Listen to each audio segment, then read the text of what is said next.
Hello, my name is Ann DeSantis. I'm the director for the St. Raymond Nonnatus Foundation for Freedom, Family, and Faith. I want to tell you what's been going on with us since we've been in existence in 2015. The Mercedarian friars came together and decided that they wanted to start a foundation to make outreach to families in crisis. And that's exactly what they did when the St. Raymond Nonnatus Foundation came into existence as a nonprofit 501c3 headquartered in Philadelphia. Since that time, I became the director in the beginning of 2018, and we basically have 4 facets to what we do. We offer prayer, priestly consultations, podcasts and videos, and also programs and events. Now, if you've never been to our website, just to invite you to go to nonatus.org and check out all the great things that we've been doing. Because since that time, since we've been in existence, we've now helped hundreds of families who are going through really challenging times. And as you all know, we went through a really challenging time in 2020. So I'd just like to invite you to go and check out the great things that we're doing. And there's more to come.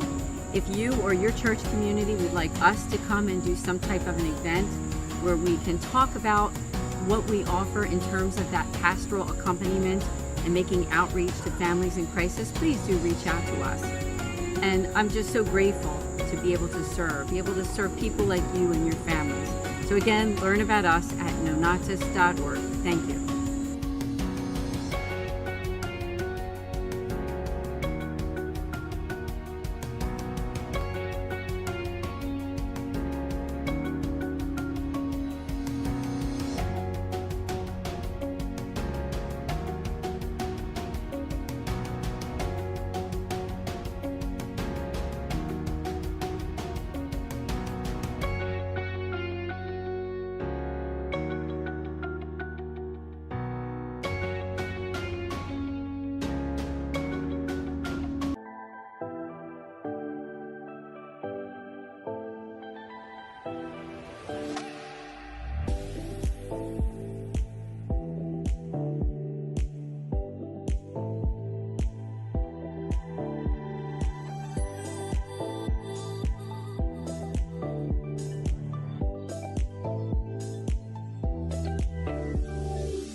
Fiat Ministry Network and Patchwork Heart Ministry present Journeys in Faith.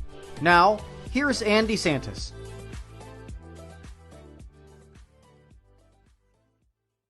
Hi, welcome to Journeys in Faith here on Fiat Ministry Network. Thank you so much for joining us here. It's great to be here with you as I have an amazing guest with me this evening. I have Erin Cupp. She is an author. Her book is called All Things New. And it's a wonderful book that I myself really like. I'm glad that I own the book. I have it right here. And so, Erin, thank you so much for joining us here on Journeys in Faith. And thanks so much for having me on Journeys in Faith. It's always such a joy to talk to you. Thank you so much. And I like to read your bio, which I'm actually getting right from the back of your book. And the book is from OSV, our Sunday Visitor. Couldn't recommend it more. Erin Cupp is a wife, mother, and a lay Dominican who lives with her family and vertebrates somewhere out in the middle of nowhere, Pennsylvania. When Erin is not writing, cooking, or parenting, she can be found reading, dancing, English country, and dragging loved ones to visitor centers at tourist spots around the country. Get to know Erin, her books, and her joy, sharing God's healing at erinmccollcup.com. I love that bio on the back of the book because it just draws this picture of you that, you know, you're a whole person, right? You're a wife, a mom, you're a busy person, but you take the time to do your ministry and to do writing. So again, thank you so much. Let's start out with the book, All Things New. How did that book come about? Well, I'm going to have one of those very obnoxiously Catholic answers of it came about as the fruit of Eucharistic adoration, which I say with like a tinge of irony in my voice, but in all seriousness, it came about as the fruit of being in Eucharistic adoration. I had decided to commit to a weekly holy hour at our parish is blessed to have a 24-hour adoration chapel.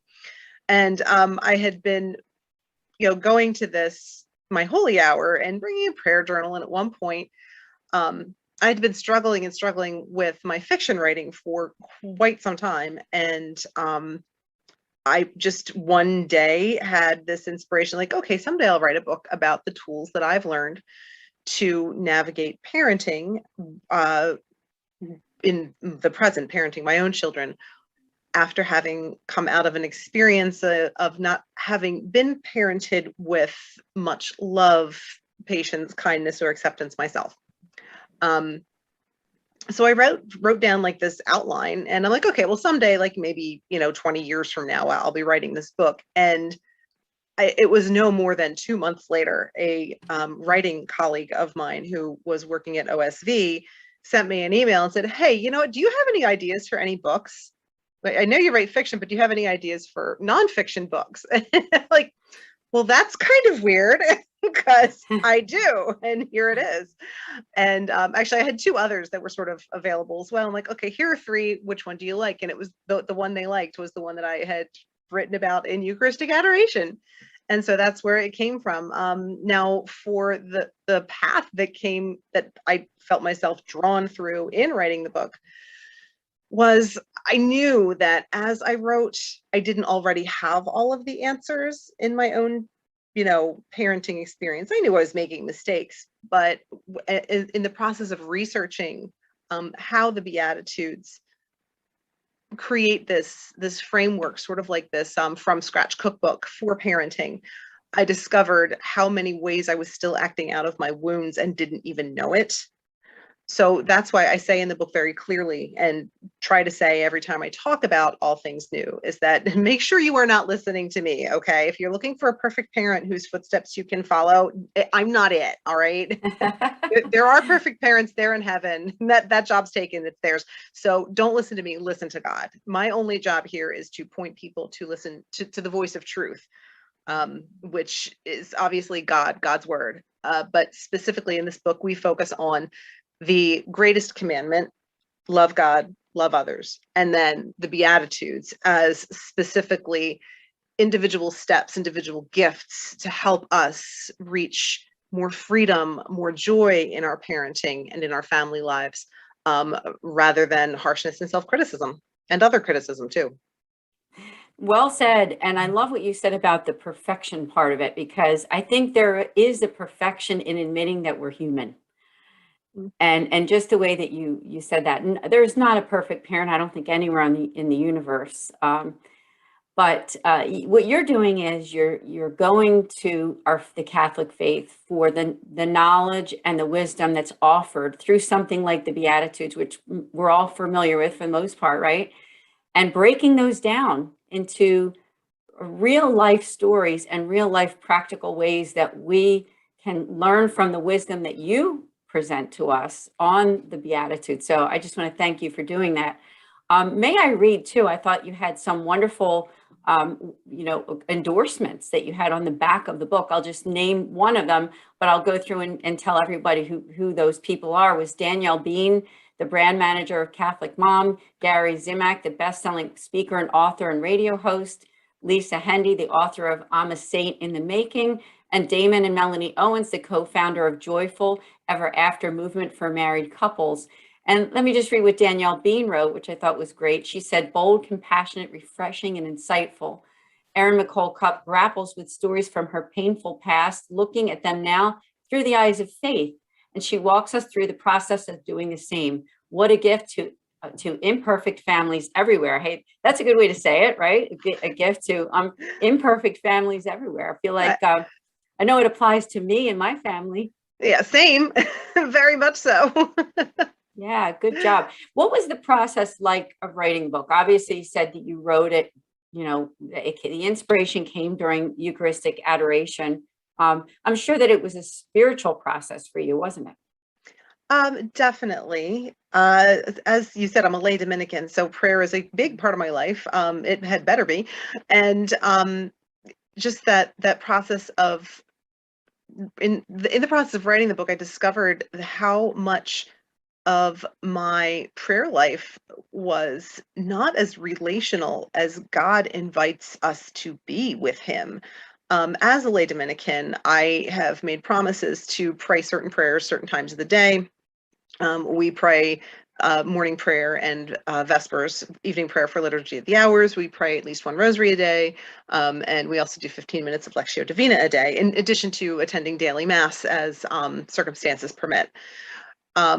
So, that kind of works out to at least an hour of prayer every day. And I was realizing as I was discovering all these ways that developmental trauma had impacted me, that what I thought was prayer was actually just kind of disconnecting from reality and trying to race ahead and fix things that weren't even in front of me right now. So through the process of writing this book, my spirituality grew. I mean, a lot of times I think in terms of how my parenting grew, but now that you're bringing this up, I'm realizing that my spirituality grew as well, like huge leaps and bounds, because through the writing of this book, I discovered how deeply I have mistrusted God through pretty much my whole life up until relatively recently. I mean, I've often said that I love God like it's my job, because it's my job. But the loving God was one thing, but the trust piece was so deeply deficient in my life because I had such a deficient image of God in my mind by how God had been imaged by the adults in my life. And as a result of writing this book, I have come to a much deeper understanding of a much gentler, much more protective, much more invested and compassionate God than I had coming to this book. So I'd like to say that every time I get a writing project, there's some big juicy lesson in there for me, at least one. And that is one of the lessons, is just the ability to, the compassion towards myself of why I had such trouble trusting God, but also the tools that make trusting God an option, like really trusting God, like really just letting go and using my prayer time as an actual conversation with someone who loves me more than anyone on earth ever could, as opposed to what it was before. Was like, okay, I need my quiet time, everybody leave me alone, and I'm using that time to basically talk to myself about all of my problems. And I don't know if anybody else ever prays that way, but if you do, it's kind of a human thing, but there's another way, and I'm so glad that God used this book to draw me to that way. It sounds like you grew very much spiritually and as a person holistically in this process. So that's just a beautiful thing. For the people who are watching right now and thinking, I would like to get this book, who would you say this book is for? I mean, obviously, it can be for people who have suffered some kind of trauma, right? It can be for moms. I believe you're a writer with Catholic Mom as well. I am. So is there anybody else that you want to make a shout out to? Would it be a book that you would say that would be mostly for females, or is it just for about anybody that would like to grow? I really do think it's for anybody. I get my writing style is not my life is not particularly girly. So if there are any gentlemen out there who are reading afraid that this is going to be some sort of women's piece, yeah, it's totally not. I was always I'm dating myself here, but when I was hanging out, younger, before kids and so on, I was always in the group of guys. I was like just one of the guys. So that's just, that approachability level, I guess. I would always say that if we were all 8 years old right now, I'm the Princess Leia, because it's all guys and me. So, so gentlemen, I hope that encouraged you to consider this as a possibility. But yeah, I wrote it very much from the standpoint of the parent who wants to do better than was done to us. And that goes across the board. Yeah. And I also kind of believe, this might be an unpopular opinion, but a lot of the people that I am encountered, and if you go on the Amazon reviews, you'll see people say, well, this isn't my story, I'm not traumatized. And I'm sort of the belief, the longer I'm studying trauma and the long effects of trauma, the more I'm realizing God made us for paradise, and we live here, not paradise. So in that sense, everybody on some level is traumatized. So in a way, this book is an opportunity for all of us to have compassion on ourselves for the ways we learned to act that aren't helpful, that aren't useful in our families, and ways we can let go of those harmful approaches and adopt something new and to do all things new. All things new. That's right. Well said. So I'm glad that you told us more about the book, because, you know, when you read the back of a book or when somebody recommends it, you can only know so much. But when you actually get to have an interview with the author and the author can explain like the science behind it, I think that's good. So thank you. Thanks for sharing. Now, we do have to take a short break here on Journeys in Faith, so we'll be back just in a few minutes. Join us again here with Erin Cupp.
Welcome back to Journeys in Faith. Thanks so much for joining us here with myself and my guest here, Erin Cupp. And on the first half of the show, we were talking about her book, All Things New, through OSV, our Sunday visitor. So I thought we could take the rest of the show, Erin, just to tell us your own story, your own faith story. Maybe we can just start out with your faith and what was your faith like in your early life? Sure. I was raised Catholic. You could call me a cradle Catholic. You could call me a revert. I guess it depends on your definition. I was raised Catholic and did spent a lot of time with my one pair of grandparents who were very devout, and in my very early formative years. So I think that definitely like kind of laid some rails for God to be sending grace into my life later on. That said, I did go to Catholic school for 13 years, one of them being kindergarten. I didn't repeat a grade. Not that there's anything wrong with that, but I kindergarten through 12th grade was Catholic school. And we did go to, Sunday Mass pretty much every Sunday. That said, the faith was seen as this annoyance, this burden, this difficulty. That said, kind of everything in life was presented as a difficulty. So it was just the MO of the people I was being raised by. And so as I came to late middle school, really, in 8th grade, this is a little weird, but I got assigned a term paper. So again, like there's this pattern through my life of every time I get a writing project, I get some sort of lesson in it. And in that project, I was researching missing children and how children act who have been rescued from kidnapping and returned to their families. And I was reading these symptoms of post-traumatic stress in children. And I'm like, I'm 13 years old. I'm thinking, I act like this. That's weird. I've never gone anywhere. So I kind of was getting the sense that something's wrong, and I couldn't quite put my finger on it. By the time I was in high school, I was an atheist. Because I figured I was intermittently suicidal. I was depressed all the time. I had trouble making friends, as any survivor of childhood trauma is most likely to experience. But then something kind of happened towards through the high school experience. On the one hand, I sort of admitted there was a creator, most likely, so I was agnostic, but I was also involved in the occult. I was reading palms and tarot cards. for small sums of money. And also for my own self, it was this, like, it was almost an addiction to, like, I don't know what's going to, should I go to the cafeteria now or in an hour? Okay, let me deal out some cards. It was, really, really disturbing, now that I look back on it. Then I went to college. I was a theater major, and I was cast in a play as a victim of child abuse. And the first night we blocked the scene. For those who don't know, blocking is when the actors are told where to stand and where to move when they're performing their lines. So that was the first time we physically, put movement into that scene. And something happened, in the blocking of that scene, that I basically had a nervous breakdown in front of the cast of my peers. Good times. Not really. And I just remember going back to my dorm that night, just in total shock and dismay, and saying, I remember like looking alternately between the wall of my dorm room and this quilt that had been made by my grandmother that I had talked about earlier, and just sort of being stunned and saying, okay, God, or whatever you are, I don't know what's going on, but I want to know the truth. Whatever that is, because I know what I have right now is just unstable, and I know the truth will be stable. So I want the truth. And for those of you who don't know, if you listen to many revert stories, reversion or conversion stories, everybody who says they want to know the truth, the objective truth, they all end up Catholic. All of them. I remember you said this before. Yeah, it's across the board. I did not know that at the time, but I did, since I was legitimately interested in finding the truth. My approach at the time was, well, the chances of me being born into the truth, born into the real faith, not likely. I'm going to look around. So I was, looking at Buddhism and Wicca, especially. I think I even dabbled in looking at Shinto very briefly, like for the space of an hour or something like that. I just wanted to be open-minded and find the truth. But as time went by, I just saw Christianity. I'm like, no, I really can't deny this. Okay, I'm Christian, God, fine, but whatever you do, don't make me Catholic. All right. Well, again, I was looking for the truth, and the more I studied, the more I had to admit that the Pope thing, it made sense. The Eucharist thing made sense. And eventually even the Mary thing made sense. Like God would not leave us without, if God loves us, God's not going to leave us without a mother. And so by that point, it was, I guess, my sophomore year of college. And I was all in. Wow, what a story. And now I've interviewed you before for another podcast, so some of this is all kind of coming back to me. But I just think it's amazing how there were those like points in your life where God was really speaking to you very, like almost very loudly.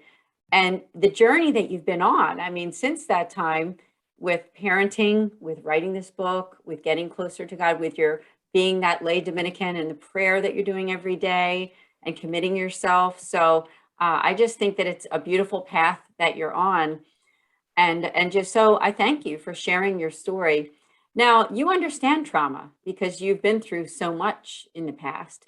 If there's somebody who's watching this show right now and thinking, you know what, her life is speaking to me, what do I do next? Like some people just don't know what to do when they feel so depressed, anxiety, PTSD, all of that.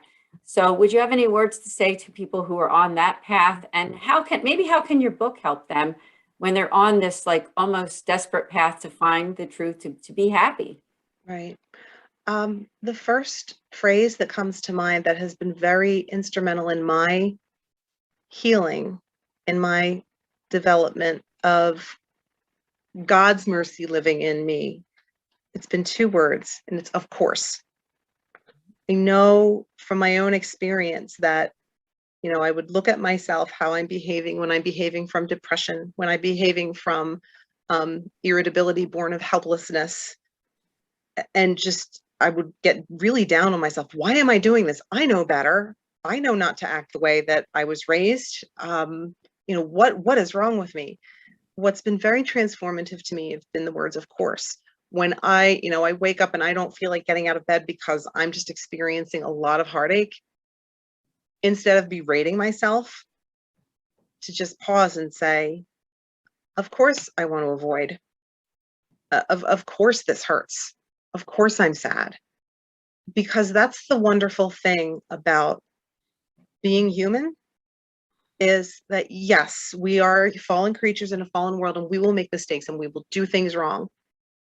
And because our quality as bearers of God's image was not obliterated by the fall, we are still able to make space in ourselves for God's mercy to speak within us in our own thoughts.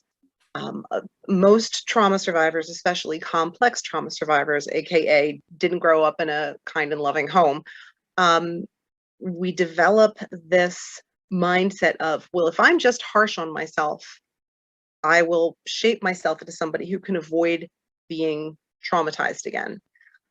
The problem with that is it's like the devil's half lie. It almost sounds like it's going to work, but it doesn't, because all it does is create this environment of pain inside our own heads that causes us to want to lash out at that pain. So our behavior gets even worse. Whereas God built us to experience his mercy in our minds, to create our minds to be places where we can hear him say, I see why you did that. And I see your pain.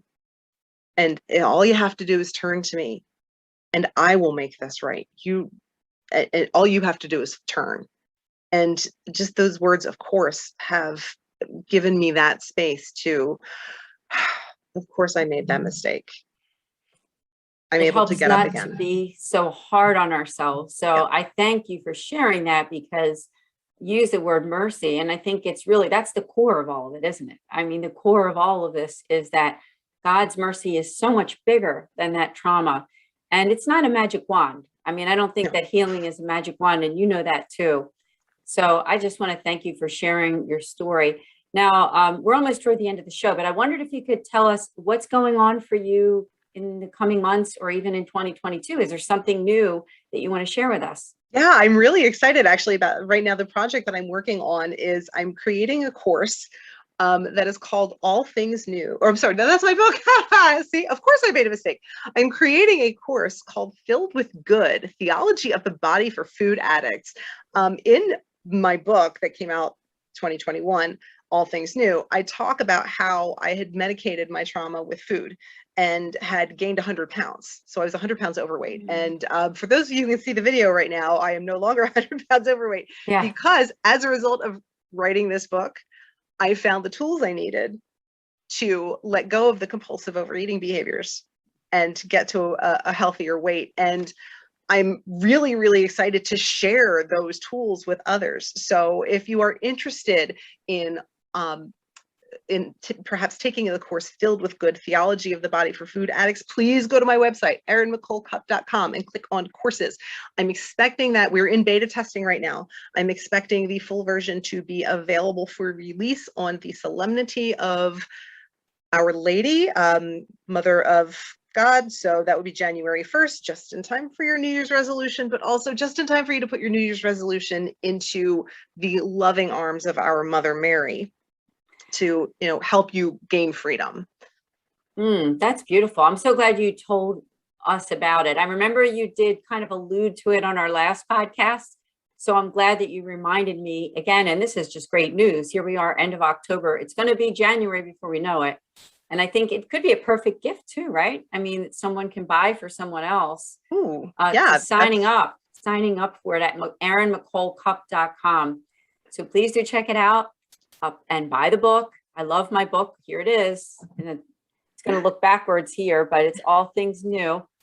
So thank you again, Erin, for being a guest here on Journeys in Faith on Fiat Ministry Network.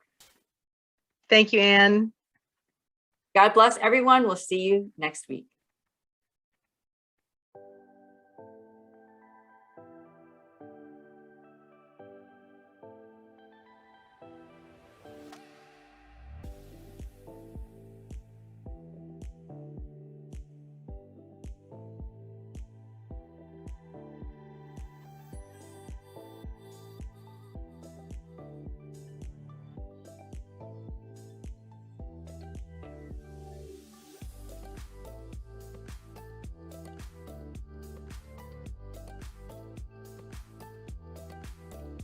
Journeys of Faith is a production of Fiat Ministry Network and Patchwork Heart Ministry.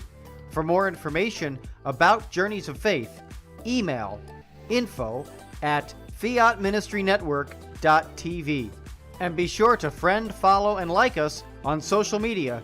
Just search Journeys in Faith with Ann DeSantis.